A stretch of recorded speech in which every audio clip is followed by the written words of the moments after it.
Hujambo na karibu kwa mara nyingine tena mtazamaji wa The World News.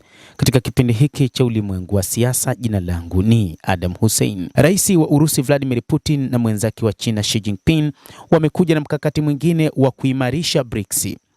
Rais huyo wa Urusi Bwana Putin ambaye amesafiri hadi nchini China wakati huu pamoja na rais wa China Bwana Xi Jinping wamekuja na mpango wa kujenga ushirikiano wa kiuchumi huku akiimarisha uratibu ndani ya BRICS, shirika la ushirikiano la Shanghai G20 na baraza la usalama la Umoja wa Mataifa. Serikali zote mbili zinasema mtandao wao unakuwa na miradi baina ya nchi hizo na ushirikiano wa kimataifa unalenga kulinda uchumi wao dhidi ya shinikizo la nje na kuendeleza utaratibu wa dunia wa multipolar. Ziara ya siku mbili ya rais wa Urusi Vladimir Putin mjini Beijing iliyoanza Jumanne inatarajiwa kuimarisha zaidi uhusiano kati ya mataifa hayo mawili. Kuna mambo muhimu ambayo ni nguzo za ushirikiano wa kiuchumi kati ya Russia na China. Biashara inayoshamiri. Biashara baina ya nchi hizo mbili imezidi dola bilioni 200 kwa miaka mitatu mfululizo kupita dola 240 bilioni kwa mwaka 2025. Mauzo ya biashara yamefikia dola bilioni 85.2 katika miezi minne ya kwanza ya mwaka 2026 hadi karibu 20% mwaka hadi mwaka. China imesalia kuwa mshirika mkubwa zaidi wa kibiashara wa Russia kwa miaka 16 mfululizo, huku Urusi ikipanda katika nafasi 8 bora za washirika wa kibiashara wa China. Moscow inauza nje nishati, malighafi na bidhaa za kilimo, wakati Beijing inasambaza mashine, magari, vifaa vya kielektroniki na bidhaa za watumiaji. Kuongezeka kwa mzozo wa Ukraine mwaka 2022 na vikwazo vya magharibi vilivyofuata dhidi ya uchumi wa Urusi kumeongeza kasi ya uhusiano wa kiuchumi kati ya nchi hizo mbili.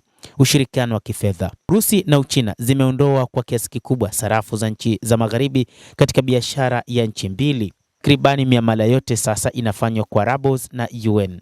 Moscow inasema mabadiliko haya yamepunguza utegemezi wa miundombinu ya kifedha isiyokuwa rafiki ya dola na euro na kufanya biashara kati ya nchi hizo mbili kustahimili shinikizo na vikwazo vya nje. Hata hivyo, kuna masuala ya nishati kama uti wa mgongo wa ushirikiano. Licha ya vikwazo vya magharibi, China imepanua biashara ya nishati na Urusi na kuwa mnunuzi mkuu wa mafuta ya Kirusi. Moscow sasa ni miongoni mwa wauzaji wakuu wa Beijing wa gesi ghafi, bomba, LNG na makaa ya mawe. Nchi hizo mbili zilitangaza ushirikiano wa bila kikomo mnamo mwaka 2022. Uzinduzi wa bomba la Power of Siberia mwaka 2019 ulionyesha upanuzi mkubwa wa mauzo ya gesi ya Kirusi kwa China na njia ya kufikia uwezo kamili wa kubuni mnamo Desemba 2024.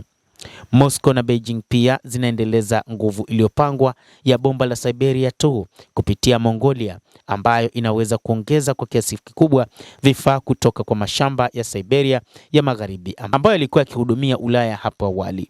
Lakini Warusi na Wachina sasa wanaona njia pekee ya kuweza kuwashinda watu wa Magharibi ni ushirika uliopanuka, lakini pia mjadala mpana wa namna ya kuhakikisha wanaweza kutawala uchumi wa ulimwengu, na kupitia BRICS wanaamini kwamba ni mpango mzuri wa kuweza kuhakikisha wanajijenga kiuchumi. Ikiunganishwa na njia zilizopo na zijazo, mauzo ya gesi ya Urusi kwenda China hatimaye yanaweza kuzidi mita za ujazo bilioni 100 kila mwaka, na hivyo kuimarisha ushirikiano wa muda mrefu wa nishati kati ya nchi hizo mbili za kiuchumi.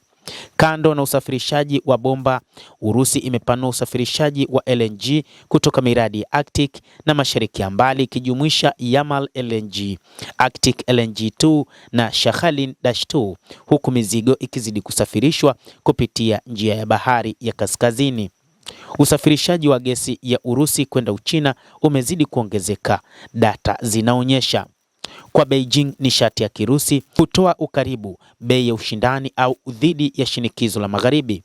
Kwa Moscow, China inatoa soko thabiti la muda mrefu lenye uwezo wa kufyonza kiasi kikubwa cha mauzo ya nje kwa miongo kadhaa. Maendeleo ya miundombinu nayo pia yanatajwa. Urusi na China zimepanua viwango vya usafiri wa kuvuka mpaka katika miaka hivi karibuni, ikiwa ni pamoja na ufunguzi wa madaraja ya reli na barabara kuu katika mto Amur katika Mashariki ya Mbali.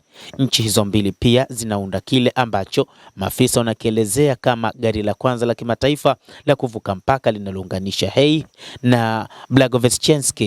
Zaidi ya miundombinu ya kitamaduni, Moscow na Beijing zinachunguza ukanda wa mizigo wa hydrogen unaovuka mpaka kwa malori ya mizigo kuanzia uzito sifuri hadi uzito wa juu katika barabara kuu za kibiashara.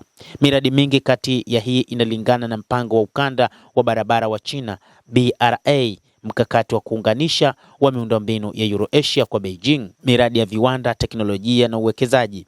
Moscow na Beijing zinapanua ushirikiano katika sekta ya viwanda na teknolojia ya hali ya juu, ikiwa ni pamoja na usafiri wa anga, nishati ya nyuklia, uchumi wa kidigitali, miradi ya pamoja ya uvumbuzi, na ambapo makubaliano yaliyosasishwa hivi majuzi kuhusu ukuzaji na ulinzi wa pamoja na uwekezaji pia yameimarisha mfumo wa kisheria wa ushirikiano wa muda mrefu.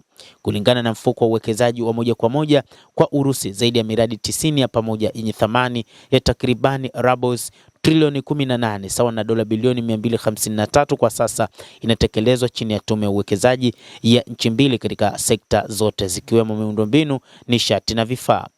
Kuhusu vikwazo vya Magharibi, hivi vimesukuma nchi zote mbili kuharakisha maendeleo ya kiteknolojia ya pamoja na kupunguza utegemezi wa majukwaa na vifaa vya Magharibi. Uchina pia imeongeza uwekezaji katika viwanda vya Urusi kuanzia kilimo hadi mawasiliano ya simu, ikijumuisha 5G na vifaa vya kidigitali. Mtazamaji wa The World News, hayo ndio tulikuwa nayo. Bila shaka nawe pia una nafasi ya kulike, una nafasi ya kucomment. Kadhalika una nafasi ya kusubscribe channel yetu hii ili upate habari hizi kwa mapana kupitia The World News. Mimi ni Adam Hussein, endelea kuwa nasi wakati wote, endelea kutufuatilia.